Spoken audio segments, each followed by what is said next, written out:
दोस्तों national highways के लिए land acquisition national highway act 1956 के तहत होती है।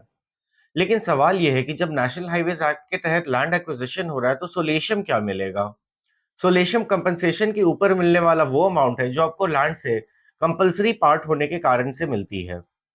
अब दोस्तों लैंड एक्विजिशन एक्ट की बात करें तो 1894 लैंड एक्विजिशन एक्ट के अंदर सोलेशियम 30% था।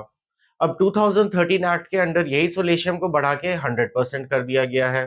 पर बात है कि नेशनल हाईवेज एक्ट के ऊपर कौन से सोलेशियम का रेट लगेगा। दोस्तों आज हम Punjab and Haryana high court का एक केस डिस्कस करने जा रहे हैं, रीसेंट केस, जो कि इस बात को बिल्कुल क्लियर कर देगा कि नेशनल हाईवेज एक्ट 1956 के तहत किए गए एक्वायर्ड लैंड के ऊपर किस समय तक अवार्ड पास होने पे कौन सा सोलेशियम का रेट लगेगा और किस समय आपको 100% सोलेशियम का बेनिफिट मिल सकता है। तो बिना किसी देरी के शुरू करते हैं इस वीडियो को। दोस्तों नेशनल हाईवेज एक्ट 1956 में लैंड एक्विजिशन का प्रोसेस ब्रॉडली कुछ इस तरह से होता है कि सबसे पहले सेक्शन 3A की नोटिफिकेशन आती है। ये नोटिफिकेशन बताती है कि नेशनल हाईवे के पर्पस से लैंड अब एक्वायर होने वाला है।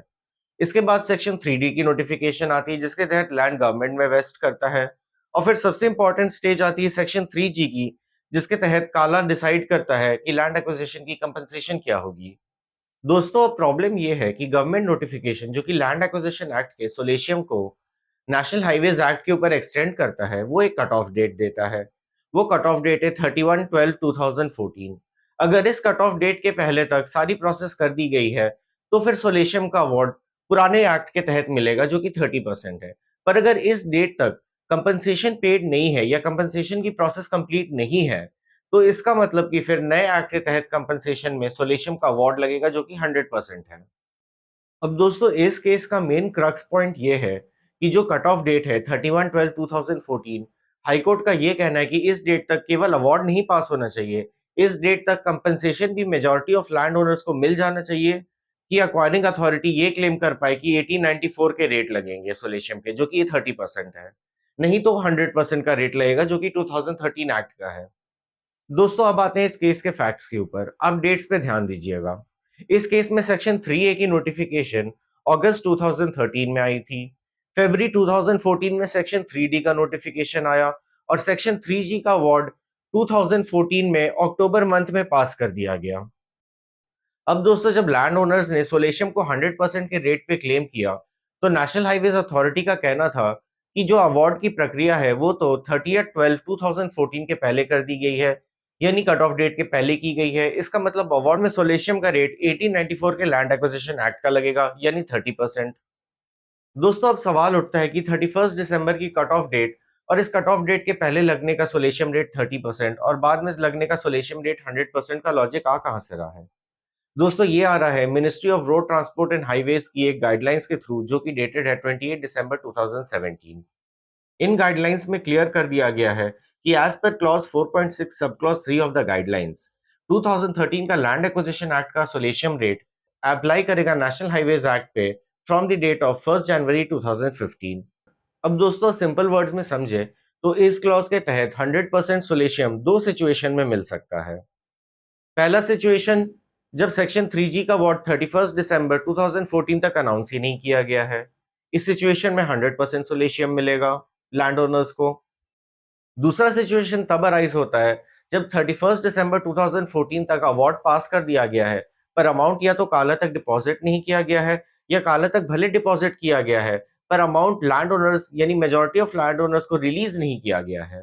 और दोस्तों इसी पॉइंट को कोर्ट ने इस केस में क्लैरिफाई किया है कि अगर लैंड ओनर्स का अमाउंट रिलीज नहीं किया गया है 31 दिसंबर 2014 तक तो 100% सोलेशियम का रेट देना पड़ेगा एक्वायरिंग अथॉरिटी को। अब दोस्तों इस केस के फैक्ट्स को आप देखें तो इस केस में भी नेशनल हाईवेज अथॉरिटी ने यही आर्गुमेंट लिया था।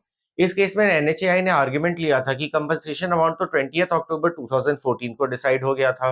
Compensation amount was deposited with काला बाय 24 दिसंबर 2014, यानी कि एनएचएआई का कहना था कि कट ऑफ डेट के 6 दिन पहले उन्होंने काला के समक्ष कंपनसेशन अमाउंट डिपॉजिट कर दिया था।